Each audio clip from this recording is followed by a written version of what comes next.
Bienvenue à tous sur notre média, Vase de Terre. Voilà, soyez les bienvenus et que Yahweh soit béni. Alors, j'aimerais nous partager une pensée qui m'a frappé l'esprit pendant la prière et j'ai vraiment reçu une conviction de la part du Seigneur pour parler là-dessus. Cela concerne les êtres humains de ce temps-ci, concerne l'Église et toute personne en général qui... voilà. Alors nous sommes mardi 7 avril et 1h39. Que le nom de Yehoshua, Jésus de Nazareth, soit élevé au-dessus de tout et dans tous les cœurs qui l'aiment. Alors j'aimerais partager sur ce point, le désir de l'argent. Le désir de l'argent. Et la pensée que j'ai reçue dans la prière, c'est que, en fait, ce désir va de plus en plus affecter beaucoup de cœurs. En fait, c'est comme un esprit qui va toquer dans les cœurs de beaucoup de personnes, beaucoup de chrétiens.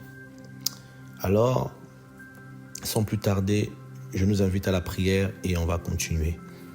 Père béni, sois élevé, magnifié. Tu es important dans nos vies, tu es notre aile, tu es l'Élohim, le vivant. Merci pour ton onction, merci pour ton manteau, pour la force que tu nous donnes, l'Élohim de gloire, Koach Agadol. À toi la gloire, le vivant. Merveilleux, au nom de Yehoshua. Oh Seigneur, Koach Kadosh, le vivant. Merci pour tout, merci pour ton peuple. Enseigne-nous, ouvre nos oreilles, pardonne nos offenses et brise dans nos cœurs toutes ces pierres qui ne veulent pas que l'évangile puisse pousser, qui veulent étouffer l'évangile. Voilà. Que Yehoshua soit béni. Voilà. Le Seigneur est vivant, mes amis. Que le nom du Seigneur soit béni. Voilà. Je voulais nous partager cette pensée, comme je disais tantôt, qui m'a frappé pendant que je priais. Des fois, on vit des situations, on sent des choses, comme si on est attaqué. Et on prie, on repousse ces choses dans la prière et le Seigneur nous parle. En tout cas, et je tiens vraiment à bénir le Seigneur. Et j'ai vraiment reçu cet ordre de la part du Seigneur de partager cette parole sur le désir de l'argent. Et la conviction que j'ai, c'est que le Seigneur va permettre, c'est une prophétie en même temps, il va y avoir dans plusieurs nations, notamment dans les nations riches, une espèce d'inflation où la vie va devenir très chère et les gens vont commencer à beaucoup manquer d'argent. La pauvreté, ça va toucher beaucoup de pays. Il y aura comme une crise qu'on couvre, mais qui arrive à maturité. Et en même temps, l'ennemi, les cœurs des êtres humains sont à la recherche de nouveautés pour égayer leur esprit, une forme de sagacité pour créer des formes de distraction. D'autres, c'est au niveau de leur avenir. Ouais. Les gens vont avoir le désir de réussite. Et dans cette réussite-là, ça ne va pas forcément être une réussite pour manger, pour boire, pour avoir des besoins vitaux, mais ils vont être inondés par des désirs de réussite, de posséder, d'avoir des rêves, de mettre en place des choses pour vivre. Et ils vont avoir besoin d'argent. Et vous savez, dans une des paraboles des 4 terrains, le Seigneur disait que la semence était tombée en pierre et elle était en même temps une partie étouffée par les soucis de la vie. Elle était tombée au milieu des épines et les soucis de la vie et les richesses. Voilà. Et il y a des personnes, il y a tellement de soucis, des manques. Et on va commencer à avoir des rêves, on va commencer à avoir des oppressions d'argent, de faire des choses, de mettre des choses en place, de faire ceci. Il nous faut de l'argent. Et on va finir par, en fait, s'embourber, s'emballer. Et l'ennemi va réveiller les plaisirs. Je donnerai un témoignage, notamment sur quelqu'un que j'ai connu, à qui j'étais proche. On priait ensemble, on jeûnait ensemble à l'époque. Il cherchait la vie. On priait, on jeûnait Et un jour, je me rappelle, j'ai une parole de connaissance et je lui en ai parlé. Et il a commencé à faire des choses et ça lui a rapporté énormément d'argent et jusqu'à atteindre le million en euros et il s'est perdu. Son comportement s'est modifié. Et lui qui parlait souvent langue, qui prophétisait beaucoup, et il est tombé dans des folies. L'argent peut rendre fou. Et c'est la folie. Donc on tombe dans des folies, des travers. Et il a commencé à vouloir le luxe, posséder, avoir des grosses voitures, des vêtements de luxe, alors que la Bible nous appelle à la simplicité. Et on met tout ça de côté. Ah non, j'ai les moyens, j'ai travaillé dur pour arriver là. J'ai travaillé dur pour arriver là. On oublie que c'est la grâce du Seigneur qui avait ouvert des portes. C'est la bénédiction de Yahweh qui enrichit et ne le fait suivre d'aucun chagrin. Et ces gens oublient par orgueil parce que l'argent a activé les folies de la chair. Et c'est un esprit qui travaille, qui atteint même beaucoup de chrétiens, des serviteurs du Seigneur. Ce besoin de vouloir avoir de l'argent dans l'œuvre, dans le ministère. On va chercher à se lancer dans tellement de projets qui vont nécessiter de l'argent et on va commencer à voir dans la pensée l'argent, comment faire, où est-ce qu'on va trouver l'argent, comment on va trouver l'argent. Et on est pollué par ça et on oublie la fidélité du Seigneur. Et ça, c'est un esprit qui attaque beaucoup de personnes dans ce monde. Alors, qu'est-ce que les Écritures nous disent? Voici, nous sommes dans le livre de Hébreux, le chapitre 13, à partir du verset 5, que le Seigneur lui-même nous assiste dans cette affaire, au nom de Yeshua. Que votre façon de vivre soit exempte d'amour de l'argent, étant content de ce que vous avez présentement, car lui-même a dit, je ne te délaisserai jamais et je ne t'abandonnerai jamais. C'est pourquoi nous disons avec hardiesse, le Seigneur est mon aide et je n'aurai peur de rien que me ferait un humain. Vous voyez un peu? Donc, ici, l'apôtre ou encore l'auteur de cet épître va dire aux chrétiens, aux Hébreux, qui déjà à l'époque, si vous regardez bien, passaient des moments difficiles. Parce que même Paul va demander qu'une levée de fonds soit faite pour les chrétiens de Yerushalayim, les chrétiens de Jérusalem, de la Judée, qu'ils soient aidés par les nations, notamment les Grecs, les Goïm, les églises de Grèce, pour aider les Hébreux, parce qu'ils étaient aussi sous occupation. Il y avait beaucoup de famine et ils étaient aidés. Donc voilà ce que l'auteur leur dit. Que votre façon de vivre, donc la manière de vivre, soit exempte d'amour de l'argent. Parce que les besoins créent l'amour de l'argent. L'amour de l'argent crée encore l'amour de l'argent. Il y a un dicton qui dit, plus tu en as, plus tu en veux. Vous voyez un peu? Donc, les gens ne vont pas se contenter d'avoir de quoi pour vivre. C'est-à-dire qu'ils ont déjà de quoi pour vivre, mais ils vont aller au-delà. Et des fois, le Seigneur va rajouter pour aider les autres, aider son œuvre, aider son prochain. Mais là, on va maintenant basculer dans les folies. C'est-à-dire que lorsqu'on n'avait pas l'argent, là, on vivait simplement, on s'habillait simplement. Mais une fois qu'on a, on passe dans les folies et on va justifier ces folies par le fait d'avoir cet argent-là. J'ai beaucoup fait, j'ai souffert pour l'avoir. J'ai fait ceci pour l'avoir, j'ai travaillé dur pour l'avoir. Et c'est un esprit qui te mélange et tu gonfles. Et tu ne vois plus loin, tu ne vas plus voir. Et d'autres, c'est les soucis de la vie. Ils ont un désir de posséder, d'avoir. Donc, ils vont s'armer d'une mentalité, d'une motivation qui n'est pas née de vivre, de nourrir ses enfants, mais une motivation de se faire un pactole. Et vous retrouvez ça dans le monde. Les parents vont dire aux enfants, faites des métiers, mais ils vont pousser leurs enfants, leurs gosses à faire des métiers qui rapportent énormément de sous. Si dis-moi, je vais être vétérinaire, non, deviens docteur, deviens chirurgien, deviens avocat des affaires, deviens fais un métier qui va te permettre d'avoir de l'argent parce que nous aussi, on va en profiter. L'argent, c'est terrible. Que votre façon de vivre soit exempte d'amour de l'argent. Et même dans l'église, mes amis, c'est une semence, une pollution, une racine qui a pris naissance. Et ce sont des esprits qui ont frappé beaucoup la cupidité dans le ministère, la cupidité dans les églises, la cupidité chez les chrétiens. Il y a beaucoup de cupidité. Et quand vous allez voir, moi des fois je regarde même des dirigeants chrétiens qui parlent, tu dis mais ça c'est la cupidité.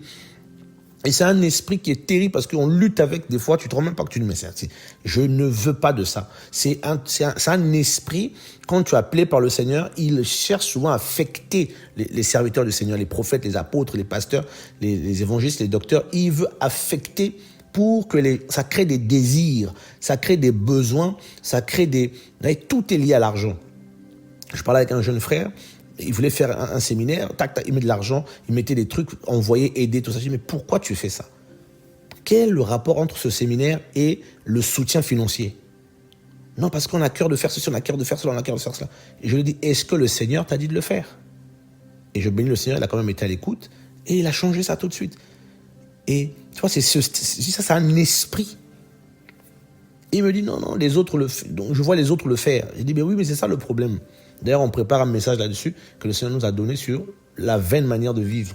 Et on a reçu des choses des églises, de certaines personnes, de nos familles, de nos parents, de nos nations, qui nous empêchent de faire l'œuvre correctement. Vous voyez un peu? Et c'est un esprit qui est là aussi, c'est un désir. Parce que esprit, c'est inspiration, c'est une inspiration aussi qui est là. Et c'est quelque chose de très grave. Il dit, étant content de ce que vous avez présentement. Donc, des fois, il y a des moments où on n'a rien. Les pauvres ne vont pas non plus disparaître. Hein, parce que plus personne ne veut de la pauvreté. Gloire au Seigneur, ce n'est pas du Seigneur. La pauvreté ne vient pas du Seigneur. Ok, amen, alléluia, gloire au Seigneur. Mais il y a des moments où le Seigneur permet qu'on n'ait rien. Et il dit qu'on se contente de ce qu'on a présentement. Car lui-même a dit, je ne te délaisserai pas. Donc, celui qui n'a pas les moyens pécuniaires, qui n'a pas les finances, c'est le Seigneur qui le gère. Parce qu'il ne t'abandonnera pas. Le Seigneur est mon aide et je n'aurai peur de rien. Ouais, un peu. Mais d'autres vont sortir de ce cadre, ils vont dire non, c'est pas le Seigneur, mais là, frère, j'ai beaucoup travaillé, je mérite. Qu'est-ce que tu mérites? Les greniers d'un homme riche avaient beaucoup donné et il disait à son âme, ah, demain je ferai ceci, et son âme lui a été redemandée, et tout ce que tu as amassé, à qui sera? Vous voyez un peu? Donc, il y a ça, ce désir-là. Et Timothée, notre frère, Paul lui écrit. Paul lui a dit, tout à l'heure, j'ai reçu cette parole dans la pensée. Pendant que je priais là, le Seigneur m'a dit beaucoup de choses, mais notamment celle-là. Que son nom soit béni pour son amour. Alors, voici ce que le Seigneur dit. 2 Timothée 3. Mais sache ceci, que dans les derniers jours seront présents des temps difficiles à supporter. Vous voyez un peu? Car les hommes seront amoureux d'eux-mêmes. Donc, les temps difficiles là va susciter, va provoquer, va donner naissance à des types d'humains. Donc, les derniers temps, on va connaître beaucoup de types d'humains à cause des difficultés, le manque d'argent, les crises, les divorces qui seront de plus en plus. Et il y a quelques jours, et encore le Seigneur me rappelait ça tout à l'heure, il m'a donné un songe, parce qu'il m'a parlé du jugement aussi qui vient sur l'Église. Et il y a un jugement qui vient. Il faut avertir les chrétiens que le Seigneur va juger d'abord sa maison, sa propre maison.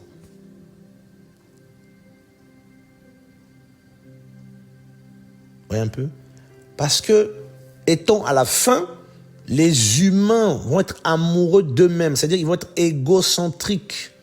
L'égocentrisme, le jeu, l'amour de soi, c'est l'égocentrisme. C'est le narcissisme.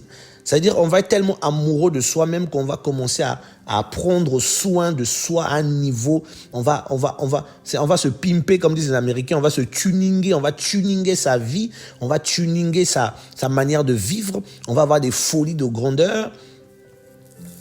Au lieu de vivre simplement, tu as quand même 2 enfants, ok? On va vouloir avoir des châteaux, des chalets, qui aient au moins 5 chambres de libre. Faut qu'on roule carrosse, faut qu'on fasse telle chose, telle chose, telle chose. Aimons l'argent. Aimons l'argent. Aimons l'argent. C'est terrible ça. Et c'est ce que Paul dit. Aimons l'argent. Et c'est les temps dans lesquels nous sommes. Et c'est une vérité. Regardez toutes ces doctrines sur le développement personnel. Chrétiens et les affaires. Il y a même des chaînes YouTube qui parlent de tout ça. Comment faire pour s'en sortir? Comment faire pour devenir riche?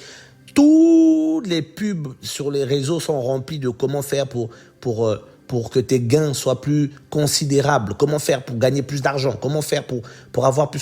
Où investir? Mes amis, tout ça, c'est tout ce que nous on voit là, c'est les racines, c'est la cupidité, c'est l'amour de l'argent que vous voyez qui produit tout ça. Et derrière, les gens sont eux-mêmes aussi escroqués. Et en même temps, c'est une génération qui est atteinte par ça. Il faut faire de l'argent. Il y a des chansons. Tout le monde fait des chansons sur l'argent, sur l'amour de l'argent, sur le posséder, sur l'avoir. Et c'est incroyable. Et les gens meurent. Et ça, c'est un autre passage qui est très connu. Paul, toujours parlant à Timothée, dans 1 Timothée, le chapitre 6, le dernier chapitre, regardez le verset 10. Qu'est-ce que Paul dit ici?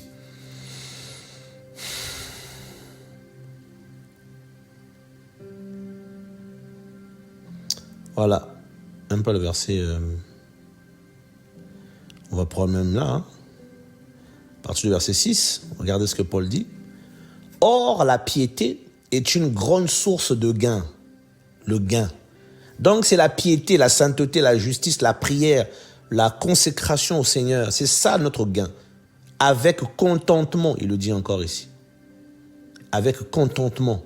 Parfaite condition de vie, sans besoin d'aide ni d'appui, suffisance des nécessités de la vie, esprit content de son sort, contentement. Dans le grec, c'est ce que ça veut dire. Verset 7. Car nous n'avons rien à porter dans le monde. Il est évident que nous ne pouvons rien emporter non plus. Et ayant nourriture et vêtements, cela nous suffira. Ayant nourriture et vêtements, ça veut dire quoi? Ça veut dire que si on travaille pour avoir la nourriture et le vêtement, on se contente de ça. Beaucoup vont dire oui, mais non, le Seigneur, ça c'est le langage des pauvres, tout ça. Le Seigneur, il fait ce qu'il veut. S'il m'a béni, je peux en profiter. Très bien. Mais que le Seigneur nous conduise. Mais ceux qui veulent devenir riches, il y a des gens qui veulent devenir riches, se donnent même des deadlines, tombent dans la tentation. La tentation, mes amis, c'est les pièges. La tentation en grec ici, c'est l'envie de toujours posséder, de gagner plus d'argent. Et elle pousse à l'orgueil, au mensonge, à la duplicité, la fornication, l'adultère, à la compromission et à la corruption aussi, j'ajouterai.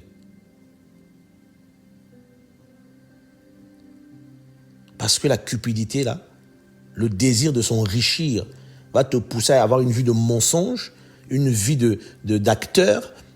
C'est une folie. Mais c'est de plus en plus ce qu'on voit. Ceux qui veulent devenir riches tombent dans les tentations, dans les pièges. Non pas seulement la tentation, mais piège encore. Pagis en grec. Une trappe. Donc ils tombent sur une trappe.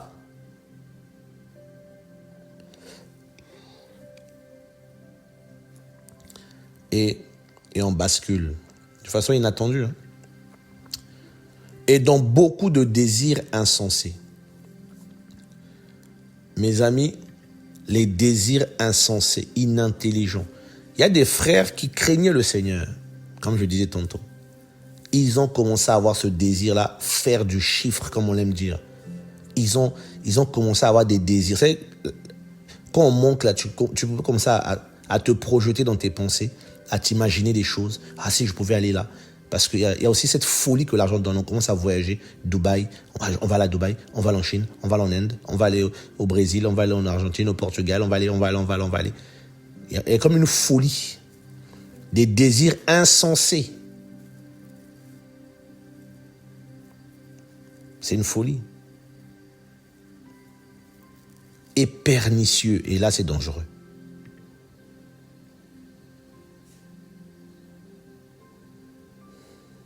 La convoitise, les rivalités, la concurrence, la folie des grandeurs. Ces choses sortent les gens de la vision du Seigneur. La folie des grandeurs. Et ça, vous retrouvez ça dans le monde, mes amis. Beaucoup de ceux que j'ai vus posséder là, beaucoup ont mal fini. Toujours comme une malédiction. Et souvent d'autres même, ils se mettent en chemin pour eux aussi se perdre. Si le Seigneur n'est pas là. Il plonge les humains dans la destruction et la perdition. Et ça, c'est vrai. C'est vrai. Parce que tu vas t'éloigner du Seigneur.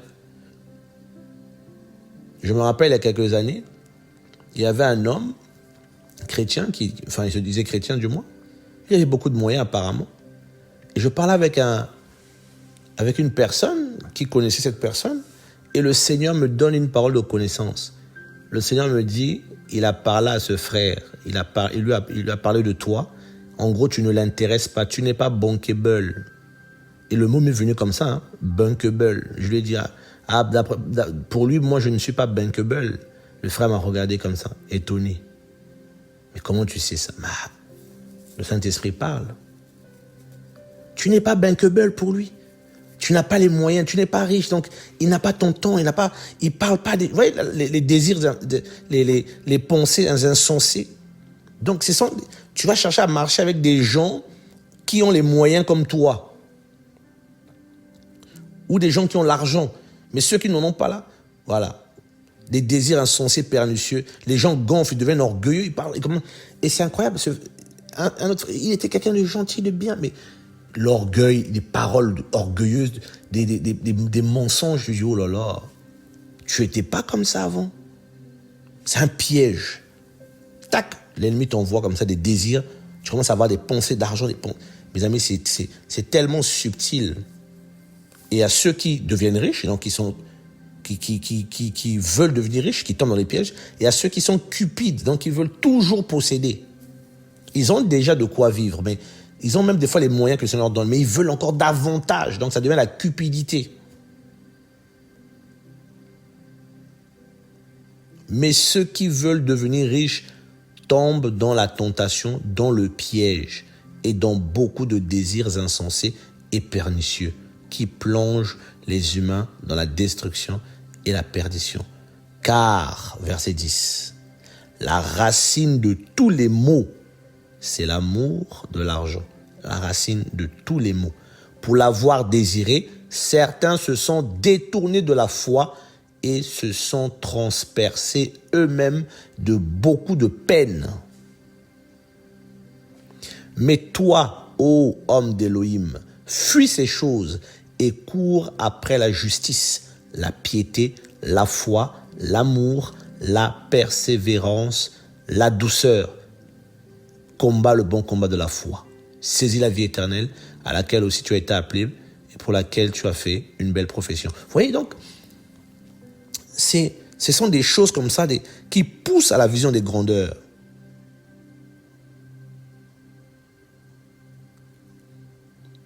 Frère, on a fait un flyer, tout ça, hein? Mais pourquoi le flyer? Pourquoi faire l'argent? Oh, pour louer la salle. Mais est-ce que le Seigneur t'a dit qu'il faut louer une salle? Tu ne peux pas prêcher même dans un coin, une rue, une maison, ou chez un frère, vous vous rassemblez là, vous partagez l'évangile. Il faut qu'on... Vous voyez cette vision de grandeur-là? Ce sont des esprits derrière.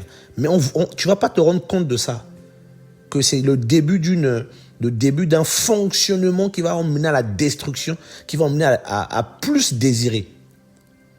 Quelqu'un s'est levé un jour, je vais louer le Stade de France pour faire un grand séminaire. Ah bon? Est-ce que le Lune t'a dit ça? Non, paf. Soutenez, faut soutenir. Tu commences à dépouiller les gens. Des désirs insensés. Et là, on commence à chercher l'envie, on commence à chercher les sous, et c'est plus le Seigneur qui fait, c'est l'être humain, c'est les désirs de l'être humain, c'est la vision de l'être humain, c'est la pensée humaine qui commence à animer les gens. Et on va dire, le Seigneur m'a mis à cœur, alors que c'est très humain. Le Seigneur n'a rien à voir là-dedans.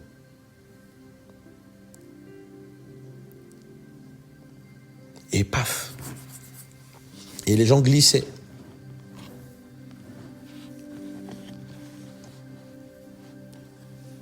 Il devient médecin. Et aujourd'hui même, dès qu'il y a un enfant qui joue au foot, les parents lui mettent la pression. La pression, il faut voir dans les stades de foot, là où il y a les enfants, là, les parents viennent qui crient.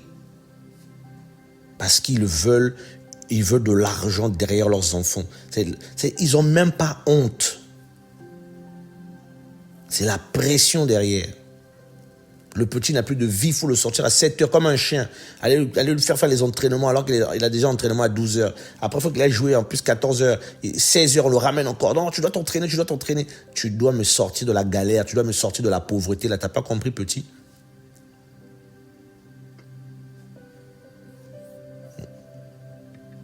Les soucis des richesses.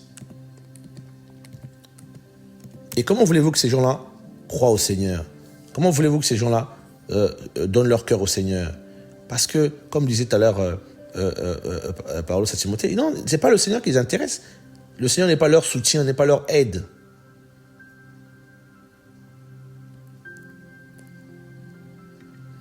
Donc il y a tous ces soucis-là qui poussent les gens. Nous sommes dans Luc 8, 14. On va même prendre le verset 13. Vous connaissez la parole, hein, et ça étouffe la parole. Hein.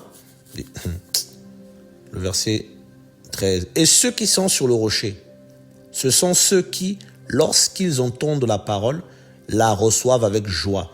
Mais ils n'ont pas de crainte, enfin ils n'ont pas de racines. Ils croient pour un temps, mais au temps de l'épreuve, ils se retirent. Et ceux qui sont tombés parmi les épines, c'est ça qui m'intéresse, ce sont ceux qui ont entendu et s'en allant sont étouffés par les soucis et par la richesse et par les plaisirs de la vie et n'amènent rien à maturité. Voilà ce type de personnes dont les richesses étouffent l'évangile. Et nous avons rencontré ce genre de personnes. Nous avons vu ce genre de personnes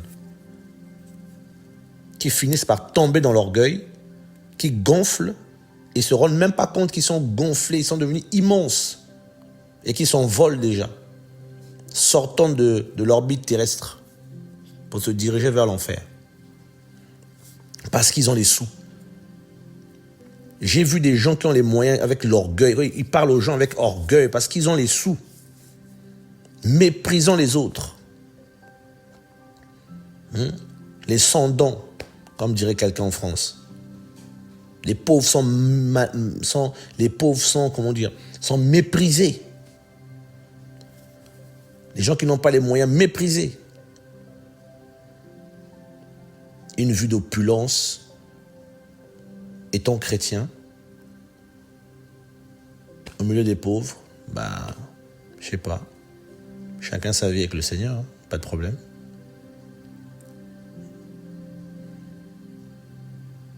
C'est terrible.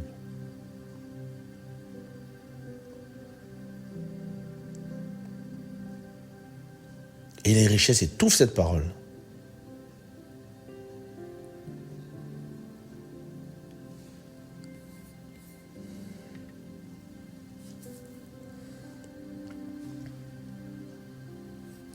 Mais les richesses, là, c'est pas pour soi-même. Hein. Tout à l'heure, je parlais de l'homme riche dans Luc 12. Je vais même prendre ce passage. Regardons. La parabole du riche insensé. Luc 12, 13. Et quelqu'un de la foule lui dit, « Docteur, dis à mon frère qu'il partage avec moi l'héritage. » Mais il lui dit, « Humain, qui m'a établi juge ou faiseur de partage sur vous. » Mais il leur dit, « Faites attention, gardez-vous de toute cupidité. Gardez-vous de toute cupidité. Car même si quelqu'un est dans l'abondance, sa vie n'est pas issue de ses biens. » Ah, Yehoshua le sage. Même si quelqu'un est dans l'abondance, sa vie n'est pas issue de ses biens. Ça veut dire que sa vie ne vient pas de ses biens et ne dépend pas de ses biens. Comme disait Paul, nous sommes venus dans le monde avec rien, nous n'emporterons aussi rien. C'est-à-dire, quelles que soient les choses que le Seigneur peut faire dans ta vie, quelles que soient les bénédictions que le Seigneur t'a données, si c'est pécuniaire, il ne faut pas que ça te fasse dévier de l'objectif qui est le ciel, ni encore de la pensée de l'esprit.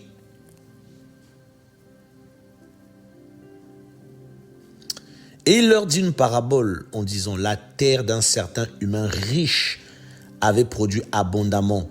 Et il raisonnait en lui-même en disant, que ferai-je? Car je n'ai pas de lieu où je recueillerai mes fruits. Et il dit, voici ce que je ferai. J'abattrai mes greniers, j'en bâtirai de plus grands, la folie des grandeurs. J'y recueillerai tous mes fruits de la terre et toutes mes bonnes semences, ou mes bonnes choses. Et je dirai à mon âme, âme, tu as beaucoup de bonnes choses en réserve pour de nombreuses années. Repose-toi, mange, bois et rejouis-toi. Des propos insensés, inintelligents. Vous voyez ce que l'argent peut produire, les richesses peuvent produire, cette fausse paix qui ôte les gens de la foi. Ils n'espèrent plus au Seigneur, ils espèrent au bien. Vous voyez, les gens, quand ils ont l'argent, quand le salaire est passé, quand le compte en banque un peu bien garni, ils sont genre normal, ils rigolent. Oh, gloire au Seigneur. Dès qu'ils n'ont plus les moyens, là, ils sont bizarres, la tête, là, tu vois, lui, là, il est en galère. C'est la dèche.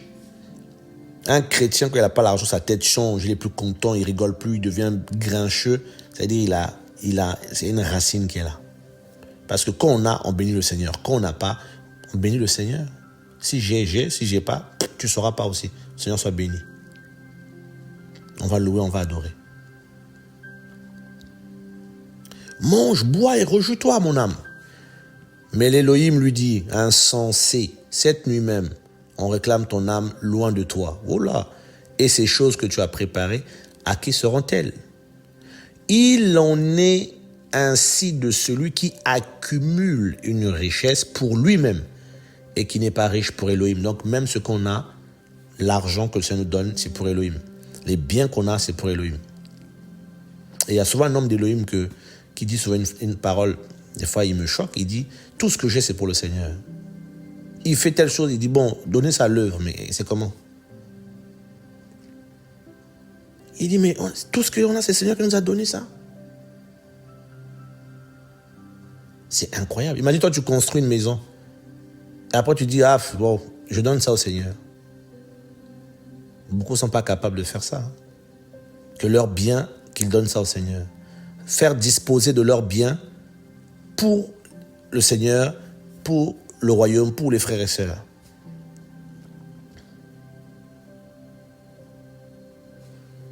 Et regardez après ce que le Seigneur dit à ses disciples à cause de ce qu'il vient de dire ici.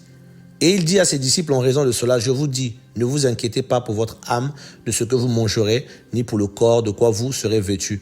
L'âme est plus que la nourriture et le corps plus que le vêtement. Observez les corbeaux, parce qu'ils ne sèment ni ne moissonnent, et ils n'ont pas de cellier ni de grenier, et cependant Elohim les nourrit. Combien ne valez-vous pas plus que les oiseaux? Et qui de vous, par ses inquiétudes, peut ajouter une coudée à sa stature? Oui, l'inquiétude là, les choses de la vie. Ça peut emmener à la cupidité, au désir d'argent, et on peut se vendre. Il y a des gens qui se sont vendus, se sont prostitués pour de l'argent.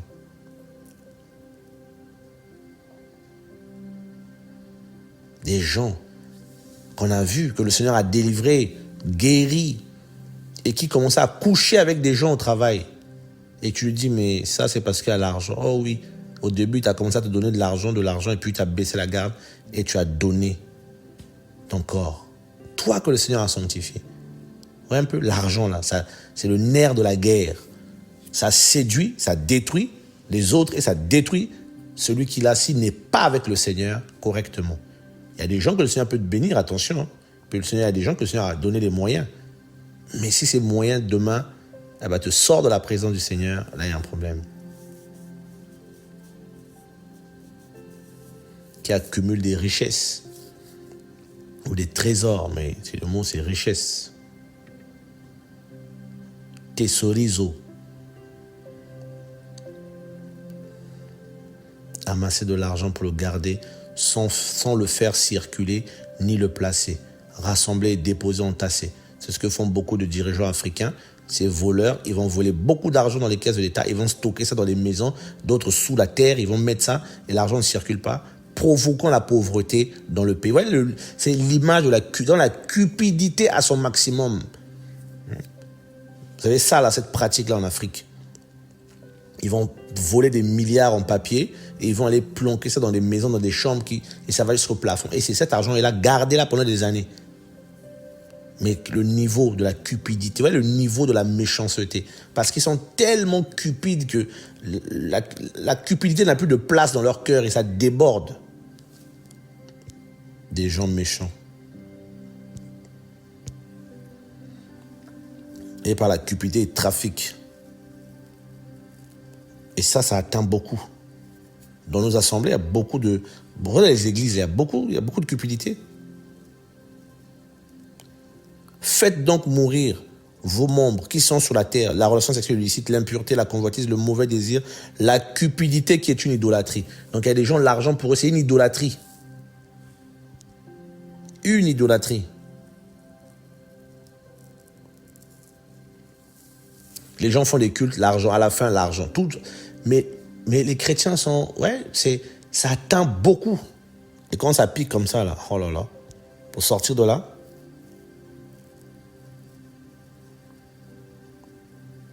et devenus insensibles, ils se sont livrés à la luxure sans bride pour commettre toutes sortes d'impuretés avec cupidité. Paul disait aux Éphésiens.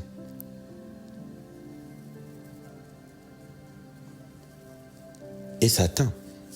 Je vais prendre un passage dans Éphésiens 5. Paul avait donné un bon conseil aux Éphésiens. Éphésiens, chapitre 5. Ah, Seigneur Tout-Puissant, merci de nous garder. Éphésiens 5 à partir du verset 2. Et marcher dans l'amour, comme aussi le Mashiach nous a aimés et s'est livré lui-même en notre faveur, en offrande et en sacrifice à Elohim, en parfum de bonne odeur. Mais que la relation sexuelle illicite, l'impureté sous toutes ses formes, ou la cupidité ne soit pas même nommée parmi vous, comme il convient à des saints. Donc la cupidité ne doit pas se trouver dans nos vies, dans nos cœurs. Il ne doit pas. Et Paul n'avait pas fondé son ministère sur la cupidité. Ni la prédication de l'évangile, ce n'était pas l'argent. Donner, tout ça, on va faire ça, il faut soutenir l'argent. Oui, c'est des projets qui viennent du Seigneur, amen, alléluia. Mais d'autres là, des fois le Seigneur n'a rien, le Seigneur n'a pas dit de faire ça. Parce qu'on veut amasser, parce qu'un pasteur me disait un jour, un prédicateur, il me disait, oui, tout ça, il faut un salaire. Je dis, mais quel salaire? Le manger, le vêtement et le boire, ça ne suffit pas. Non, il faut un salaire. L'église doit... Mais qui va te payer le salaire? Qui t'a appelé? Ceux qui vont te payer, là, c'est ceux qui doivent appeler. 1 Thessaloniciens, le chapitre 2. Qu'est-ce que Paul dit? Il faut être testé. 1 Thessaloniciens 2, le verset 4.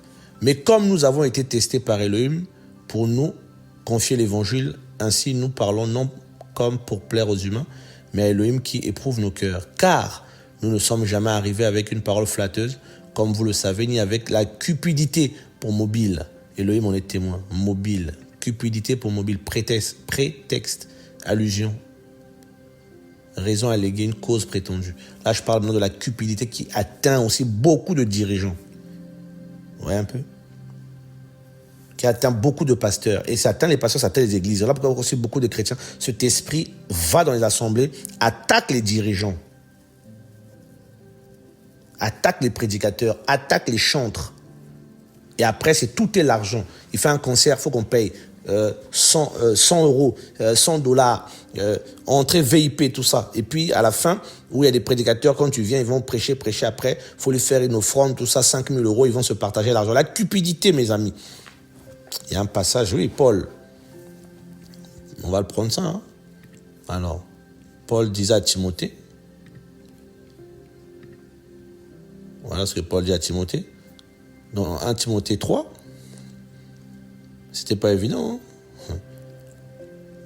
La parole est sûre, si quelqu'un désire la fonction de surveillant, donc la plupart des ministères sont des surveillants hein, dans l'Église, hein, il désire une œuvre excellente. Il faut donc que le surveillant soit irréprochable, mari d'une seule femme où il a été marié qu'une seule fois, modéré, limitant ses désirs et ses impulsions, décent, hospitalier, capable d'enseigner, il faut qu'il soit capable d'enseigner, non adonné au vin, ni cogneur, ni avide d'argent. Avide, donc un dirigeant, un surveillant ne doit pas être avide d'argent. C'est l'avidité. Et Paul le disait, il n'est pas venu avec une parole flatteuse, ni la cupidité pour mobile. Donc il n'était pas venu pour se faire de l'argent sur le dos des gens, sur le dos des frères et sœurs. C'était pas ça sa pensée.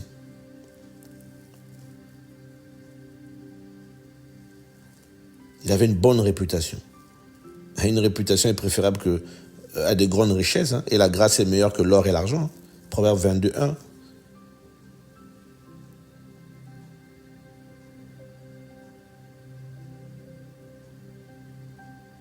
Eh bien, frères et sœurs, nous vivons des temps difficiles, des temps de la fin. Les gens seront amis de l'argent.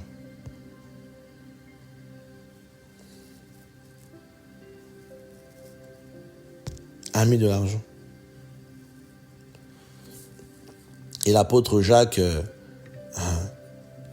pour tout lecteur de la Bible, pour tout lecteur de la Bible, vous savez ce que l'apôtre Jacques, il ne blaguait pas, hein, tonton Jacques avec... alors c'est où là déjà Jacques 5. Ah oui, il dit quoi? À vous maintenant riches, pleurez, gémissez sur les malheurs qui viennent sur vous. C'est dur, hein? Votre richesse est pourrie et vos vêtements sont mangés par les mites. Votre or et votre argent sont rouillés et leur rouille sera pour vous un témoignage et dévorera vos chairs comme un feu. Très dur comme parole. Vous avez accumulé des richesses dans les derniers jours. Voici le salaire des ouvriers qui ont moissonné vos champs dépouillés. Donc il parle encore une fois des riches qui étaient dans l'avidité, qui vivaient une vie d'injuste. Et il le dit ici, verset 5. Vous avez vécu dans le grand luxe sur la terre, vous vous êtes donné à une vie de douceur et de luxe, et vous avez engraissé vos cœurs comme en un jour de brebis destiné à la boucherie. Voilà. C'est plutôt ce qui a produit, qui a détruit leur foi, leur vie. Ces richesses ont produit en eux tout ça. Tout ça. Les apôtres avaient une grande onction, une grande autorité, hein, mais ce n'étaient pas des gens qui couraient derrière l'argent. Et il le dit, Pierre le dit dans l'acte 3. Je n'ai ni argent ni or, mais ce que j'ai, je te le donne au nom de Yehoshua Mashiach le Nazaréen. Lève-toi et marche.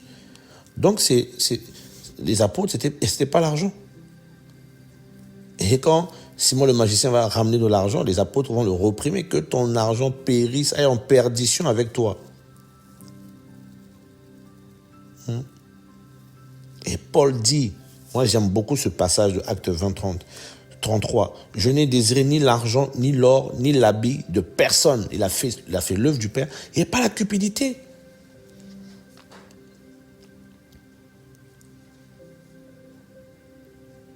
C'est pas évident, mes amis. Je vous dis tout à l'heure, là, ça m'a frappé et le Seigneur m'a parlé de ça. Il faut que je parle de ça. L'esprit de cupidité, l'esprit d'argent, l'amour de l'argent, ça affecte beaucoup. On veut réussir, non pas pour prendre soin de sa vie, de sa famille, de ses enfants, mais on veut réussir pour avoir beaucoup d'argent. Pour amasser et encore amasser.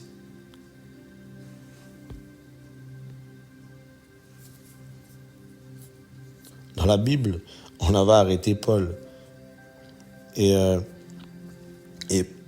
dans Acte 24. Et il voulait délivrer Paul, mais il voulait que Paul lui donne de l'argent. Il voulait racketter Paul. Il envoyait chercher Paul souvent comme ça, pour parler avec Paul. Mais dans sa tête, il se disait, Paul va me donner de l'argent. Il y a beaucoup de gens comme ça, ils prennent des gens en otage. Ils t'appellent parce qu'ils savent que tu as les moyens. Celui-là, on le garde parce qu'il a les moyens. Celui-là, on le garde autour de nous, tout ça là, parce qu'il peut soutenir le ministère. Il peut donner, il peut débloquer des solutions parce qu'il a l'argent. Mais la relation n'est pas propre. Des fois, on va le couver un peu, on va le cajoler. Il a l'argent. Voilà, la cupidité, le désir de l'argent, les magouilles.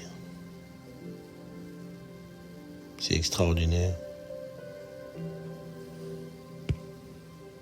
C'est un esprit qui travaille et ça détruit des vies, détruit des appels, détruit des cœurs, détruit des vies. Éloigne les gens du Seigneur. La racine de tous les maux.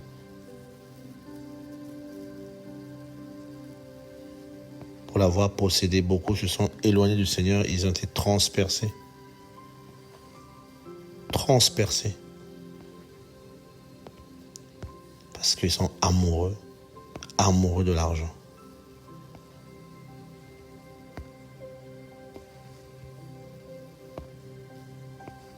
Et se sont éloignés du Seigneur.